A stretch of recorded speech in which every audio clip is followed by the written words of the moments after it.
ያው እኔና ቤተሰቦቹ ብዙም አንተዋወቅ የለንም። በርግጥ ያው ውጭ ሀገር ነው የኖሩት። እናትየዋም እህትየዋም ውጭ ነው የኖረችው።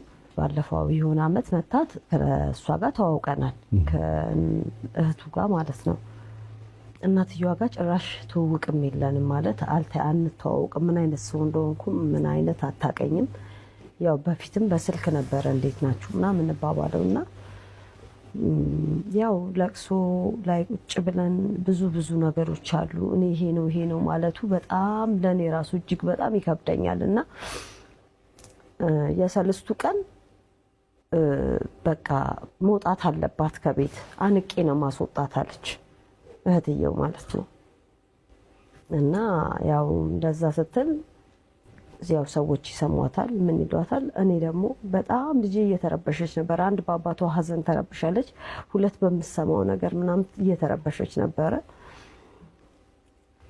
ያው እኔ ምንም አይነት ነገር እሱ ለኛ ምንም አይነት ነገር የተወለን ነገር የለም።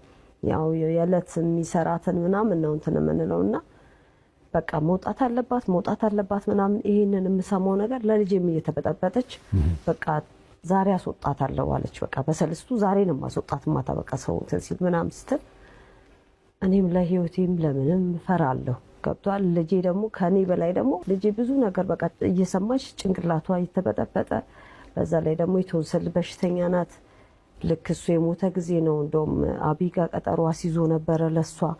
ልክ እሱ የሞተ ቀጠሮ ቀን ደረሰ። ደግሞ በአጋጣሚ ሆኖ የልጄ ማለት ነው ይሄ የሚወጣ ቶንስል አላት አብይ ጋር አስመዝግቧል። እና እኔ ብዙ ችግር አለብኝ፣ ብዙ ነገሮች እያሉብኝ እንደገና በቃ መውጣት አለባት ተብሎ ያው እኔ ብዙ ቃላት መናገር አልችልም። ለእግዚአብሔርና ለኢትዮጵያ ሕዝብ ነው እኔ እንትን የምለው የምናገረው። በመግባባት መፍታት አልተቻለም። ሽማግሌዎቹን እየረገጠች ነው የምትወጣው። ሲሰበስቡ ትልልቅ ሰዎችን እየረገጠች ነው የምትወጣው። እና የመጀመሪያ ቀን ራሱ የሞተ ቀን እነሱ ገና ኢትዮጵያ